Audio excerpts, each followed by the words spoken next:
like Cannon. I'm lead environment artist on World of Warcraft, and I've worked for the company for 12 years. So I've been on World of Warcraft the entire time and started with Burning Crusade. Yeah. Okay, that's interesting. So we did add some new skybox techniques as an Argus, right? So Argus was the first time where we tried to really expand the environments with skyboxes specifically. So that we could see Azeroth. Yeah, so you can see Azeroth, you can see the rest of Argus kind of wrapping up around behind the player spaces. So this is the first time we did these kind of skybox mapping, similar to what they do in movies, but ours are all three-dimensional. They're in the space and everything to try to really get that sense of scale. For Argus, this was very important. Then shifting over to Kultiris, we didn't do as much of that in the exterior spaces, but places like on the Horde side, for example, there are a number of caves inside of Vol'dun where we've actually done mappings inside the caves to make them feel much bigger. Yeah, or in Nazmir, there's a space where you're going into one zombie's temple there. You know, there's a whole new skybox there just to say that you're sort of piercing the realm of reality and kind of walking into the realm of death. You know, we've done a lot of those kind of things. But on top of all of that, we also redid all the weather systems this time. So the atmosphere is much better.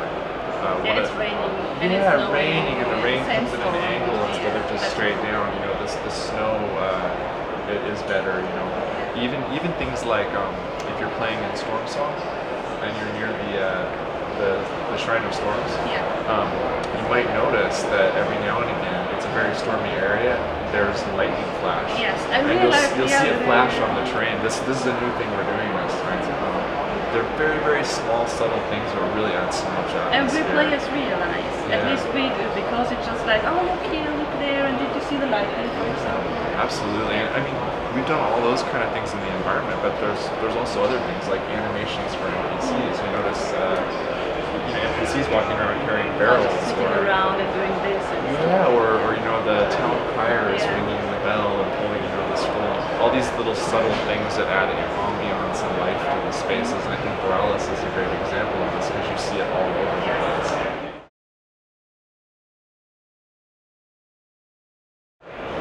It's a thing we always think about, right? We want to be really thoughtful and really careful about updating the old world, especially because so many people have experiences there that they remember and very nostalgic about. So we're always really conscious and thoughtful about doing that. And of course, something like Arathi Highlands, where we're doing the Warfront, this is a space where we've done a new skybox where we've updated all the environment. You know, we'll look for opportunities to do things like that when it makes sense for the content we're working on.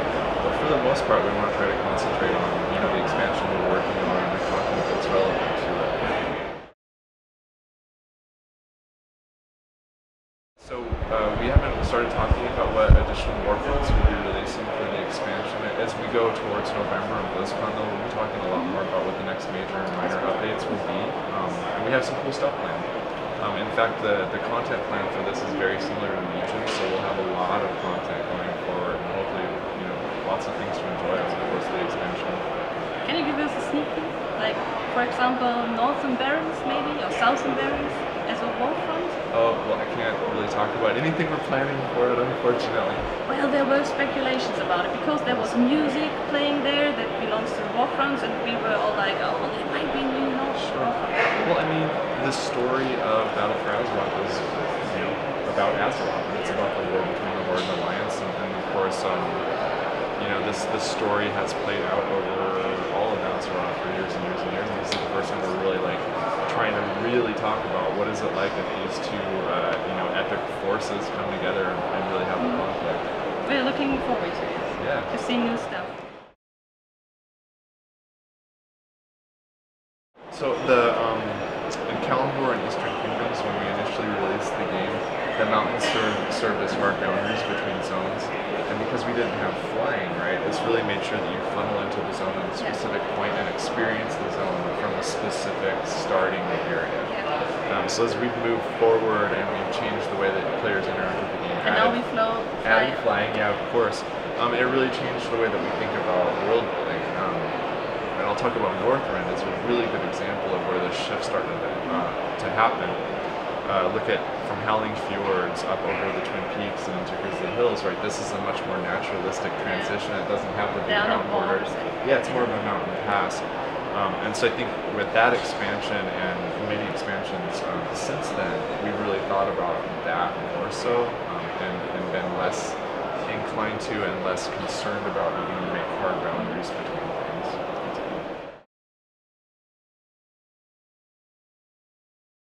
Yeah, these cities take a tremendous amount of time to put together, and we worked on it continuously over the course of the development and the expansion. Completely better phase, for example.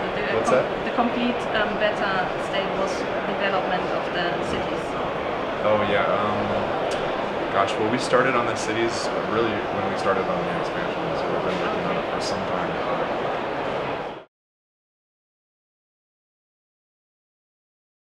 So it's to start with, it's a narrative reason. Because Kultiris has been under attack so many times from the board, they now actually segregate foreigners to this part of the city. It's this part outside of the wall in the harbor, and this is where trade and everything happens. And so we wanted to get a sense of this as you're coming in as an alliance player into Kultiris, that you're not quite welcome yet, right? They're not quite trusting you yet. And so they have this almost embassy space outside of it where all these foreigners meet and do business. Yeah, there are embassies, but there are no important embassies. Sure. But that's understandable.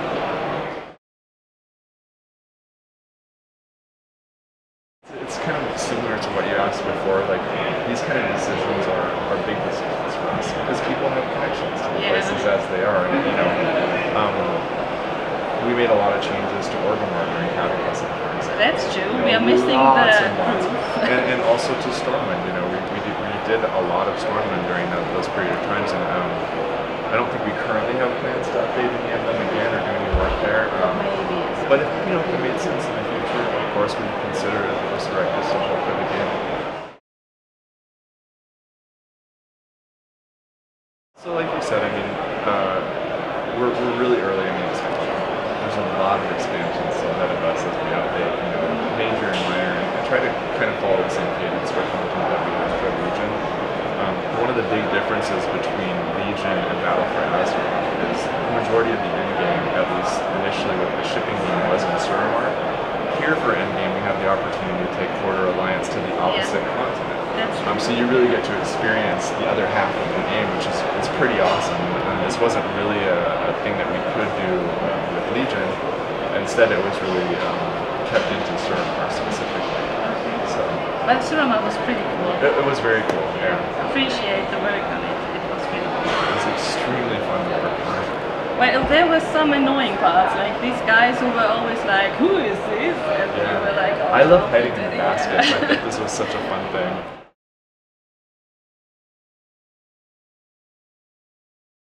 So as we continue on with Battle for Azeroth, we're going to be releasing more items. It's one of the main features of the game, and it's definitely something that we're investing in. Okay, so maybe we can see Havenswood in the future.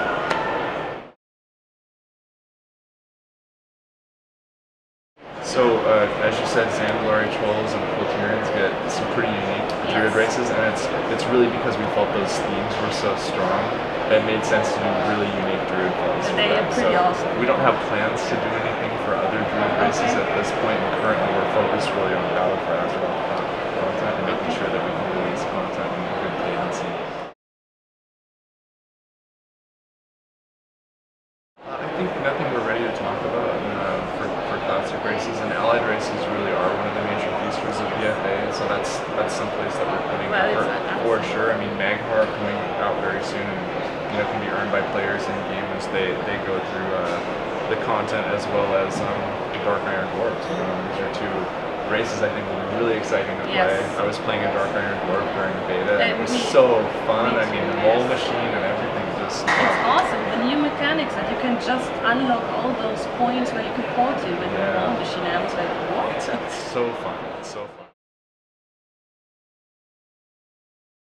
Not that I'm aware of personally, and the engine evolves with every expansion, every patch. Everything looks cool. Yeah, we add more features to it, and also our techniques to make use of the engine that we have and the technology we have evolved as as well. You know, as we get better working with the tech and the tools that we have, it's less difficult for us to do things, and we can focus more on telling that story and doing a better job with the art. You know, and I think you've seen the fidelity in the art grow and expand over the course of time too.